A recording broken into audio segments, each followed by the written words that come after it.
और बिहार के मुजफ्फरपुर में एनडीए उम्मीदवारों के समर्थन में मुख्यमंत्री नीतीश कुमार ने एक रैली को संबोधित किया। नीतीश ने कहा कि बीते 20 सालों से उनकी सरकार बिहार में विकास के कामों में लगी है, लेकिन 20 साल पहले लोग शाम के बाद घरों से बाहर नहीं निकल पाते थे। उन्होंने बिना नाम लिए आरजेडी के शासनकाल पर सवाल उठाए।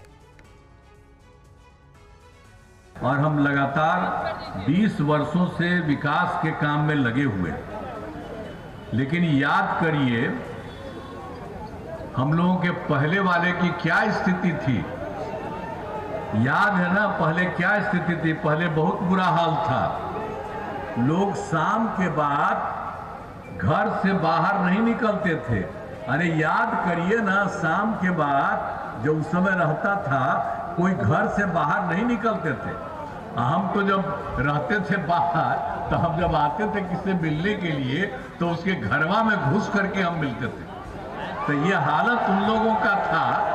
कैसा काम किया है, याद करिए उन लोगों को कि लोगों को शाम के बाद घर से बाहर नहीं निकलते थे। समाज में कितना विवाद होता था, कितना हिंदू मुस्लिम झगड़ा होता था।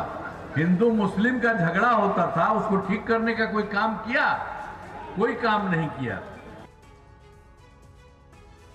और पूर्णिया से सांसद पप्पू यादव ने नीतीश कुमार को कांग्रेस के साथ आने की पेशकश की है। उन्होंने कहा है कि कांग्रेस हमेशा नीतीश कुमार का सम्मान करती है और उनका स्वागत करने के लिए तैयार है। बीजेपी और चिराग जी का जो जुगलबंदी चल रहा है और अभी तक नीतीश जी एक साथ गए ही नहीं, और नीतीश जी को अलग थलग करके ये लोग स्ट्राइक रेट में लगे हुए हैं, तो बचेगा ये लोग। नीतीश जी चुनाव के बाद आपको लगता है कि इन लोगों के साथ रहने वाले हैं? आप चिंता मत कीजिए। क्या लग रहा है, लीव करेंगे वो? हाँ, लीव करेंगे वो चुनाव में? नीतीश जी को सिर्फ कांग्रेस से सम्मान देगी, आप चिंता मत कीजिए। सीएम फेस का जो है चेहरा सामने नहीं आया, दोनों गठबंधन। सीएम फेस चुनाव के बाद देख लेंगे हम लोग। जनता जब हम लोग से प्यार करती है ना, और जनता का आशीर्वाद मिल जाएगा। देखे गए थे कि कौन सीएम होगा बिहार का, कौन भी आशीर्वाद देगा। आप लोग नीतीश कुमार के स्वागत के लिए तैयार हैं? हम तो, कांग्रेस तो हमेशा सम्मान करती है और स्वागत के लिए तैयार है। उधर दरभंगा में वीआईपी प्रमुख मुकेश सहनी ने दावा किया कि हमारा कोई उम्मीदवार बीजेपी में शामिल नहीं हुआ है। निर्दलीय उम्मीदवार ने बीजेपी को समर्थन किया है।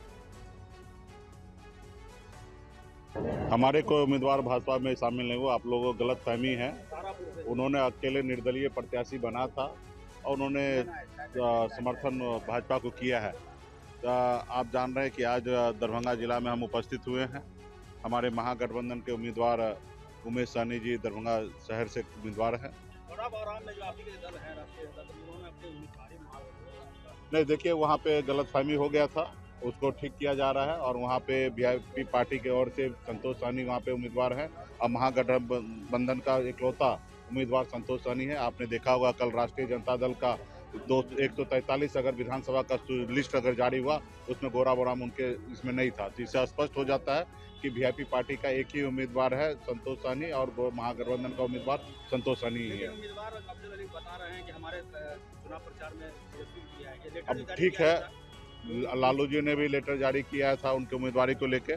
खैर वो सब हम लोग सेटल कर लेंगे, वो भी हमारे महागठबंधन के नेता है। बिहार चुनाव से पहले महागठबंधन को बड़ा झटका लगा है। वीआईपी उम्मीदवार शशि भूषण सिंह का नामांकन रद्द हो गया है। मोतिहारी की सुगौली सीट से शशि भूषण का नामांकन रद्द हुआ। इसी सीट से आरजेडी के बागी और निर्दलीय उम्मीदवार ओम प्रकाश चौधरी का नामांकन भी रद्द हुआ। नामांकन पत्रों की जांच के दौरान कुछ तकनीकी खामियां पाई गई थी, जिसके बाद ये नामांकन रद्द किया गया। देखिए, सुगौली सीट से ये नामांकन रद्द हुआ है और इसी सीट से इससे पहले निर्दलीय उम्मीदवार ओम प्रकाश चौधरी का नामांकन भी रद्द हुआ था। इसी सीट से आरजेडी के बागी थे निर्दलीय उम्मीदवार ओम प्रकाश चौधरी, जिनका नामांकन इससे पहले रद्द हुआ था। मोतिहारी की ये सुगौली सीट है, यहीं से शशि भूषण का नामांकन रद्द हुआ है। वीआईपी पार्टी के उम्मीदवार हैं शशि भूषण सिंह।